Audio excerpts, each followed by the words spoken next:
Hey, I'm going to make a video for y'all today and talk with y'all about what y'all need to know in the chapters that we missed because of the rain and then the beautiful weather we had after the rain yesterday and the flooding we had on campus.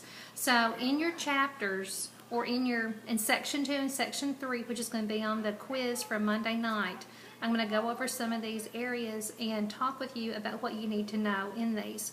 In Unit 8, you need to understand what one-to-one correspondence is. You also need to know what natural activities are, which happen naturally. The kids do them on their own, whether inside or outside. Informal activities are ones that we set up in the learning centers for them. They find them, they interact with those activities.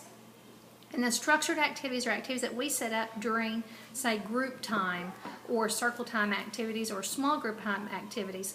Those are the ones that we initiate and the children interact with us in those settings. Know the difference between those three.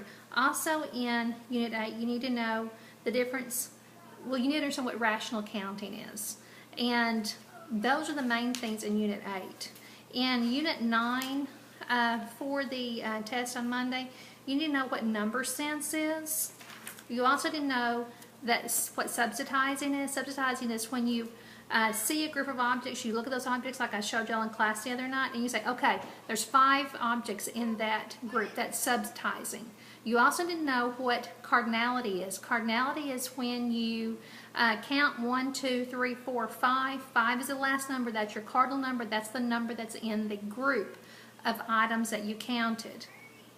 Those are very, very important to know, and those will be on the test. You also need to know out of that chapter,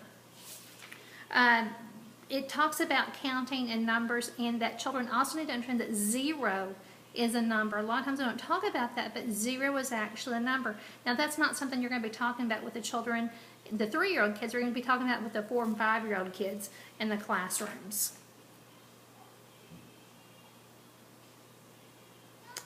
Also, rote counting, the difference between rote counting and rational counting. Rote counting is what we talked about when I can say, the parent says, my child can say their numbers to 100. Yes, they may be able to say their numbers. That's rote counting.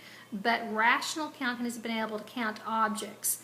1, 2, 3, 4, 5. Be able to say the number, point to the object, and name the object and move from objects. That's rational counting. That will also be on the quiz.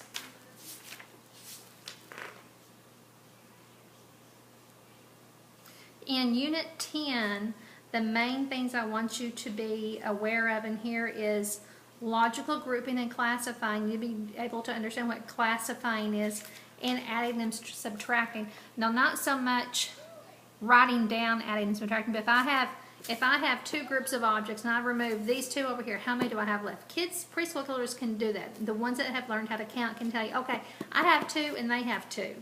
That is learning how to add to groups and take away from groups. Be able to understand that. Also in this chapter, there's all different types of classifying or features of classifying, or components or attributes of classifying. And in the chapter, it talks about color, shape, size, material, pattern, texture, the function. Function is what can the object do. If you're classifying cars or transportation vehicles, some can roll, some can fly, and some go in water. So that would be function of those vehicles. Association, what can they do together? What objects go together by association? Candle and candle holder, straw and cup. That's by association.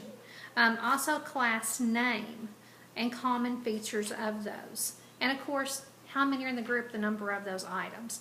Those are all different ways that you can classify objects. And there's many, many, many more, but those are some of the ways that our preschoolers classify objects in our classrooms.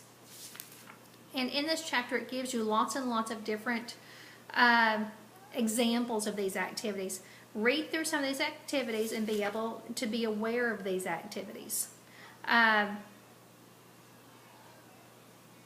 If you have questions over these, just call me or email me. I'm going to try to do 2 or 3 sections per video and then go to the next one. So this is going to be the end of the first one. This was a short little lecture on chapters or I guess you could say units 8, 9, and 10.